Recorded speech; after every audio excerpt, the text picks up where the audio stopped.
अस्सलाम वालेकुम लिसनर्स।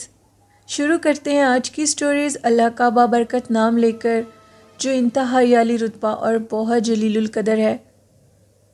मेरे सभी लिसनर्स बिल्कुल ठीक होंगे। और आज की खौफनाक कहानियाँ शुरू करने से पहले, जो मेरा न्यू हॉरर चैनल है जो कि हॉरर नॉवल ऑफिशियल के नेम से है, कल मैंने उस पर एक शॉर्ट हॉरर नावल शेयर किया था जिसकी एपिसोड नंबर 1 कल शेयर की थी मैंने। आप सब स्क्रीन पे उस चैनल का नेम देख सकते हैं और सब उसको सब्सक्राइब करें। कल एपिसोड नंबर 2 शेयर करूँगी उसी चैनल पे, आप सब उस चैनल को विज़िट करें और सब्सक्राइब करें। बढ़ते हैं आज की खौफनाक कहानियों की तरफ। ये कहानी कामरान ने कराची से शेयर की है। कामरान कहते हैं, मैं आपके साथ अपने ही मोहल्ले की एक बच्ची का सच्चा खौफनाक वाक़या शेयर करना चाहता हूँ। हम लोग कराची की जिस सोसाइटी में अभी भी रहते हैं, उस सोसाइटी के अंदर बच्चों के लिए एक बड़ा सा पार्क बना हुआ है। सोसाइटी काफ़ी पुरानी है लेकिन ज़्यादा आबाद नहीं है। लोग अभी भी उधर घर बना रहे हैं। हम लोगों के घर के साथ बिल्कुल एक घर खाली था। उस घर में जो उसका मालिक था, यानी जो उसके ऑनर थे, उन्होंने अपने रिलेटिव्स को वो घर दे दिया और वो उधर शिफ्ट हो गए ताकि घर खाली ना पड़ा रहे। जो उस घर के ऑनर थे, उसी औरत का भाई उस घर में आकर शिफ्ट हो गया। उनकी एक छोटी सी बेटी थी। उनके मुताबिक जब से वो बच्ची इस घर में आई थी, वो बहुत ज़्यादा रोती थी। वो मजबूरन उस बच्ची को रात के टाइम भी बाहर गली में लेके जाते थे और वो एक ही ज़िद करती थी कि मुझे बाहर गली में जाना है। बच्ची की उम्र 6 साल थी। सारी रात रोती थी, बहुत मुश्किल से सुलाते थे उसको। हम लोगों ने कहा कि सामने पार्क बना हुआ है, आप बच्चों को पार्क में ले जाएं, वहाँ और भी बच्चे खेल रहे होते हैं। वो दोनों मियाँ बीवी काफ़ी खुश हुए और बच्ची को उधर ही पार्क में ले जाते थे। दोनों वो जॉब करते थे। तब तक बच्ची अपनी नानों के पास रहती थी और फिर उसके बाद वो कहते हैं जब वो दोनों मियाँ बीवी वापस आ जाते थे खाना वगैरह खाने के बाद, 5 बजे वो बच्ची को लेकर पार्क में पहुँच जाते थे। आप ये यकीन करें कि 10-11 बज जाते थे, वो बच्ची पार्क से हिलती नहीं थी। उस पार्क के अंदर एक बहुत बड़ा एक पुराना दरख्त है, आज भी उधर मौजूद है। और उस दरख्त के नीचे ही उन्होंने एक झूला लगाया हुआ है। जो लोग नए आए हैं वो तो ये बात नहीं जानते, लेकिन हम लोग बखूबी वाकिफ़ हैं कि उस पार्क में असेब का बसेरा है। हम लोग इसलिए, पुराने लोग वहाँ के आने वाले नए लोगों को ये बात इसलिए नहीं बताते कि कहीं वो लोग परेशान ना हो जाएं। लेकिन रात 2 बजे के बाद उधर हालात बहुत ख़राब हो जाते हैं। उन्होंने बताया कि इसी तरह मियाँ बीवी कहते हैं कि एक दफ़ा हम लोगों की बेटी इस कदर तंग कर रही थी और वो ये कहती थी कि अब मुझे पार्क लेकर चलो। जब उन्होंने टाइम देखा तो वो रात 2 बजे का टाइम था और वो अपनी बेटी को उसकी रोने की आदत की वजह से तंग आकर उसको पार्क में ले गए। 2 बजे का टाइम था। वो एक सोसाइटी का पार्क था और वो ऑल टाइम खुला रहता था, वो बंद नहीं होता था। उधर कोई बहुत बड़े महंगे झूले नहीं लगे हुए, नॉर्मल रेंज के झूले हैं जो कि छोटे बच्चों को खुश कर सकें, क्योंकि सोसाइटी का जो मेन गेट है वो बंद होता है। उन्होंने बताया कि वो जैसी दोनों मियाँ बीवी जो थे, जो उनकी, वो कहते हैं कि वो लड़की थी, उसका नेम सना है, जिसकी वो बेटी थी, वो उसको लेकर गए और जो बच्ची थी उसका नाम रिदा है। उधर वो झूले लेने लगी तो मियाँ बीवी ने उस बच्ची को उसी दरख्त वाले झूले के नीचे बिठा दिया और ख़ुद उसके सामने बैठ के बातें करने लगे। अब दोनों मियाँ बीवी बातें कर रहे थे तो वो कहती हैं कि जो सना थी, उन्होंने कहा कि मेरी नज़र अचानक से, वो कहती हैं कि बच्ची पे पड़ी तो मुझे अपनी बेटी के पीछे एक बच्ची खड़ी हुई नज़र आई जो कि बिल्कुल वाइट कपड़ों में थी। मैंने बड़ा गौर से देखा और उसको अपना वहम समझने की कोशिश कर रही थी, लेकिन वो बच्ची बाकायदा तौर पर रिदा को झूले दे रही थी और कहते हैं कि रिदा उसके साथ बातें कर रही थी। जैसे ही उसकी जो मदर थी सना, वो उठकर अपनी बेटी के पास गई है तो देखती है कि उसके उठने तक वो बच्ची जो कि उसकी बेटी को झूले दे रही थी वो दरख्त के पीछे छुप गई है। अब वो अपनी बेटी को झूले से उसने उतारा और देखा कि दरख्त के पीछे कौन है। एक ही सेकंड में वो बच्ची गायब हो गई, जबकि जब वो पार्क में आए थे बिल्कुल खामोशी थी। हर चीज़ मतलब सब सो रहे थे, 2 बजे कौन रात के बाहर निकल सकता है। वो काफ़ी डर गई और अपने हस्बैंड से कहने लगी कि जल्दी घर चले, अब इधर रुकना मुनासिब नहीं है। उसके हस्बैंड काफ़ी हैरान हुए कि क्या हुआ है तुम्हें अचानक। उसने कहा आप जल्दी चले। जो उनकी बेटी थी रिदा, वो चीख रही थी, रो रही थी कि मुझे घर नहीं जाना, मुझे खेलने दो इधर। उसको घर ले गए। खैर रात गुजर गई। दूसरे दिन वो कहती हैं कि अब जो रिदा थी वो अजीबो गरीब हरकतें करती थी और उसके कमरे से बच्चों की हंसने और खेलने की आवाज़ें आती थीं और बच्चे जैसे ढेर सारे हों। सना ने ये बात कामरान कहती हैं कि मेरी मदर से शेयर किया आकर कि आंटी 2 दिनों से ये काम हो रहा है और हम बहुत परेशान हैं। जिस पे मेरी अम्मी ने बताया कि ये पार्क मशहूर है, रात 2 बजे के बाद इधर अक्सर लोगों ने जन्नात के बच्चों को देखा है और एक झूला लगा है जो कि एक बहुत बड़े पुराने दरख्त के नीचे लगा है। रात के 2 बजे वो झूला खुद ही हिलने लग जाता है जैसे उस पर कोई झूले ले रहा है। अब वो कहती हैं कि वो इस कदर डर गई और उन्होंने इस बात की तस्दीक कर दी कि ये गलती हम कर चुके हैं। रात के 2 बजे के बाद ही हम अपनी बेटी को लेकर गए जो कि बहुत ज़्यादा ज़िद कर रही थी। बच्चों की हर बात मानना भी ठीक नहीं होता, तो आज रात से उसके साथ ये काम शुरू हो गया। अब वो बहुत परेशान थे। वो जब उससे पूछते थे कि तुम किससे बातें कर रही हो, 6 ईयर्स की थी वो बच्ची, तो वो कहती थी कि मेरे नए दोस्त बन गए हैं, मैं उनके साथ खेल रही हूँ। उसको वो कहते हैं कि लेकर गए किसी आमिल के पास। उन्होंने बच्ची को देखा तो उन्होंने कहा कि अब ये जो बच्चे जिन्नात के बच्चे हैं और ये इसकी अब जान नहीं छोड़ेंगे। वो इसलिए कि ये बहुत छोटी एज की थी और जिन्नात ने इसको अपना आप दिखा दिया है। अब ये सारी ज़िंदगी इसका पीछा नहीं छोड़ेंगे, चाहे आप कुछ भी कर लें। कामरान कहते हैं अब उस बच्ची की एज 12 साल है। अभी भी आप उसको देखें तो वो खुद से बातें कर रही होती है। आज भी उसके वालिदैन कहते हैं कि रात 2 बजे के बाद उसके कमरे में से बच्चों की खेलने की और बातों की मुकम्मल तौर पे आवाज़ें आती हैं, लेकिन वालिदैन मजबूर हैं, वो कुछ भी नहीं कर सकते, सिर्फ देख रहे हैं कि उनकी बेटी की ज़िंदगी बुरे तरीके से ख़राब हो चुकी है। कामरान कहते हैं मैं सभी पेरेंट्स से, जो लिसनर आपकी सुन रहे हैं, उनसे ये रिक्वेस्ट करता हूँ कि बच्चों की हर बात भी मानने वाली नहीं होती। कुछ बातें बच्चों की मानने से आप उनकी ज़िंदगी को ख़राब कर सकते हैं। जैसे सना ने रिदा की बात मानी अपनी बेटी की और उसकी ज़िंदगी को हमेशा के लिए ख़राब कर दिया। ये एक स्टोरी थी कामरान की जो कि उन्होंने कराची से शेयर की। बहुत शुक्रिया कामरान अपनी स्टोरी शेयर करने के लिए। बढ़ते हैं आज की दूसरी खौफनाक कहानी की तरफ। ये खौफनाक कहानी मेरे साथ इंग्लैंड से शेयर की है मेरी एक लिसनर जिनका नेम सुमैया है। सुमैया कहती हैं कि बहुत पहले मैंने आपके साथ एक स्टोरी शेयर की थी और आज अपनी एक सेकंड स्टोरी आपके साथ शेयर कर रही हूँ। हम लोगों के यहाँ उधर एक कपल रहता था, उनका नेम मैं ऑन एयर नहीं कर सकती, और वो कहती हैं कि वो मेरी बहुत अच्छे फ्रेंड बन गए थे दोनों।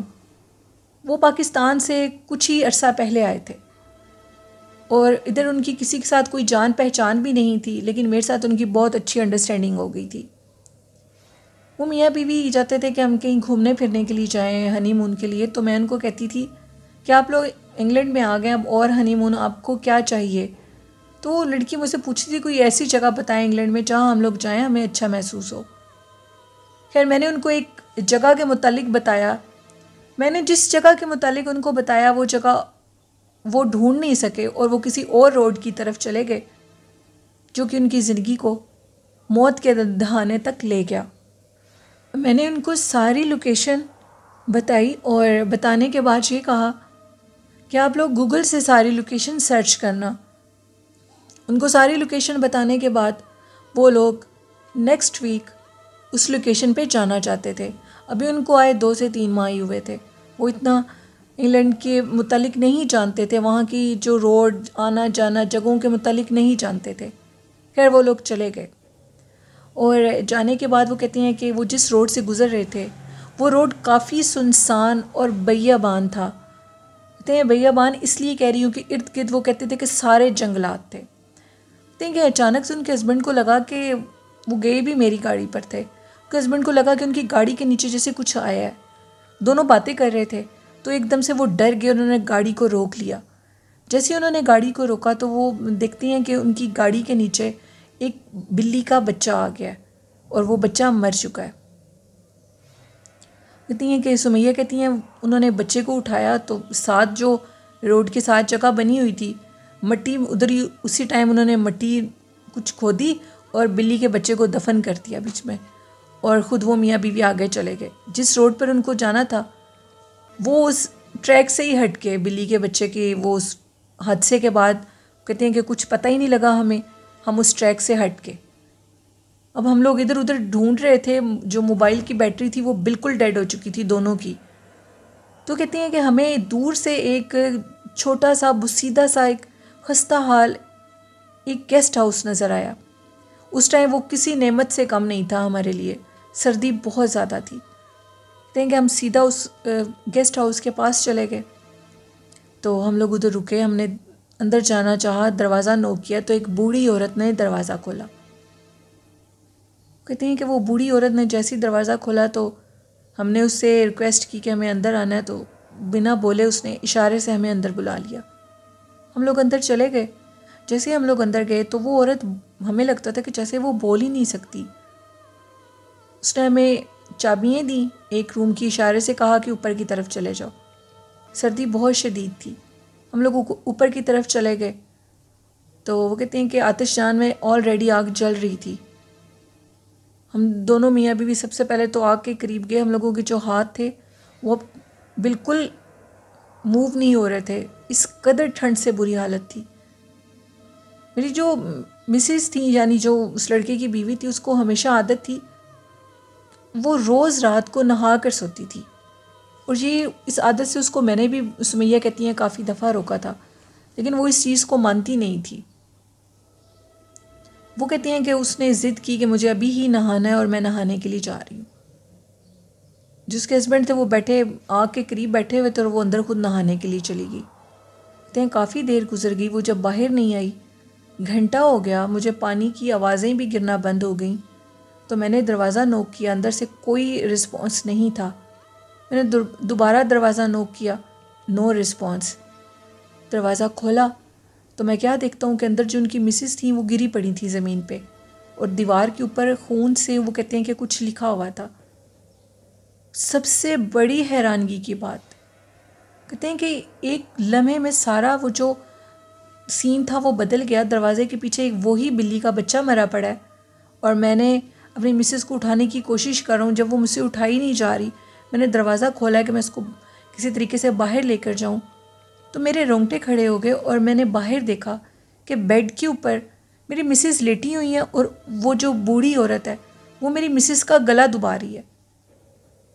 मैं उस टाइम बिल्कुल हवास बाख्ता हो चुका था, मुझे कुछ समझ नहीं आ रही थी कि ये सब कुछ क्या हो रहा है। मैंने फ़ौरन उस बूढ़ी औरत को हटाने की कोशिश की, उसको धक्का देकर पीछे गिराया।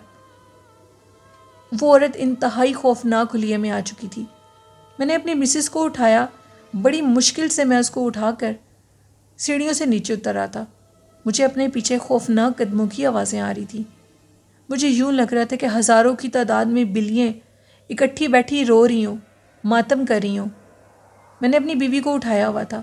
वो अंदर वॉशरूम में कौन थी और वो बेड पे क्या था, सब कुछ मैं नहीं समझ सका आज तक। सुमैया कहती हैं कि वो बड़ी मुश्किल से गाड़ी तक उनको लेकर गए, को बिठाया, और वहाँ से वो कहते हैं कि मैंने निकलने की कोशिश की। घर आने तक वो कहते हैं कि सुबह हो चुकी थी। बदकिस्मती से उनकी जो मिसेस थी उनकी डेथ हो चुकी थी। वो एक पुरसरार गेस्ट हाउस था, जो बिल्ली का बच्चा मरा था उसके मुतालिक वो कहते हैं कि जब उनकी मिसेस के जिस्म के ऊपर पंजों के निशान थे।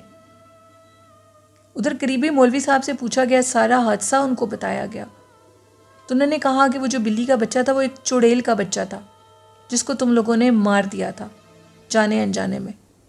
और वो जो जिस गेस्ट हाउस में तुम लोग रुके थे, कहते हैं कि वो उसी का सारा जाल बिछाया हुआ था, और उसने तुम्हारी बीवी की जान ले ली। इसी तरह के वो कहते हैं कि वो जो लड़का था वो कुछ ही अरसा फिर उधर इंग्लैंड में रहा है, और फिर वो वापस पाकिस्तान चला गया। वो उधर रहा ही नहीं, उसकी मिसेस की डेड बॉडी लेकर ही वो वापस गया था। ये थी एक कहानी सुमैया की, जो कि उन्होंने इंग्लैंड से शेयर की। बहुत शुक्रिया सुमैया। बढ़ते हैं आज की लास्ट खौफनाक कहानी की तरफ, एक शॉर्ट हॉरर वाक़ये की तरफ। ये मेरी एक लिसनर है जिनका नेम मैं ऑन एयर नहीं कर सकती, मेरी फ्रेंड है और उन्होंने अपनी रिलेटिव्स की एक खौफनाक कहानी शेयर की। कहती हैं कि मैं लाहौर में रहती हूँ और आपके साथ अपने बहुत करीबी घर के एक फ़र्द की कहानी भेज रही हूँ। वो ये कि उनके ऊपर किसी ने काला जादू करवाया था। काला जादू इस कदर शदीद था कि चंद ही दिनों में वो इस कदर बीमार हो चुकी थी कि वो हॉस्पिटल में एडमिट हो चुकी थी। उनका जो सारा जिस्म था, वो कहते हैं डॉक्टर ने कहा था कि कोई भी ऐसा हिस्सा नहीं है जो वर्क कर रहा हो, बस इनके हल्के से सांस चल रहे हैं। 10 दिनों में ये सारा काम हुआ और 10 दिनों के अंदर अंदर एक रात हम लोगों के घर जो भी वो बताती नहीं है, जो भी वो पर्सन था, उनके कोई अपने आए तो उन्होंने कहा कि आपके घर की जो दीवारें हैं इनके ऊपर बाहर कोयलों के साथ कुछ लिखा हुआ है ब्लैक कलर का। उन्होंने जाकर देखा तो जादू के अमलियात हुए हुए थे, एक औरत का बुत बना हुआ था। इस तरह वो कहती हैं कि चंद ही लम्हे में, दिनों में वो जो थी लेडीज़, उनकी डेथ हो गई और उनकी डेथ की वजह जादू था। और सुबह उठ कर देखा गया तो वो सारी दीवारें बिल्कुल साफ़ थी, उन पर कुछ भी नहीं लिखा हुआ था। ये एक स्टोरी है मेरी एक लिसनर की जो कि अपना नेम ऑन एयर नहीं करवाना चाहती। ये थी आज की खौफनाक कहानियाँ। कैसी लगी आपको लिसनर्स? अपना फ़ीडबैक ज़रूर दीजिएगा। आप भी अपनी खौफनाक कहानियाँ शेयर कर सकते हैं डिस्क्रिप्शन बॉक्स में मेरे ईमेल आईडी पर और फेसबुक आईडी पर, और कमेंट बॉक्स में भी। वालिदैन जैसी खूबसूरत नेमत की कदर करें, मोहब्बत करें उनसे, उनका कोई नेमल बदल नहीं है।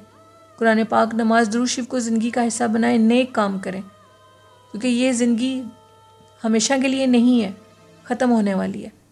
अपनी हमेशा की ज़िंदगी के लिए, अपनी हमेशा के घर के लिए अच्छे अमाल करें और अल्लाह पाक और उनके रसूल सल्लल्लाहु अलैहि वसल्लम को याद करते रहें। मेरे इस चैनल को भी सपोर्ट करें, सब्सक्राइब करें और हॉरर नावल ऑफिशियल को भी सब्सक्राइब करें। इसी के साथ अपनी होस्ट नीलम यासीन को इजाज़त दीजिए। दुआओं में याद रखिएगा। अल्लाह हाफ़िज़।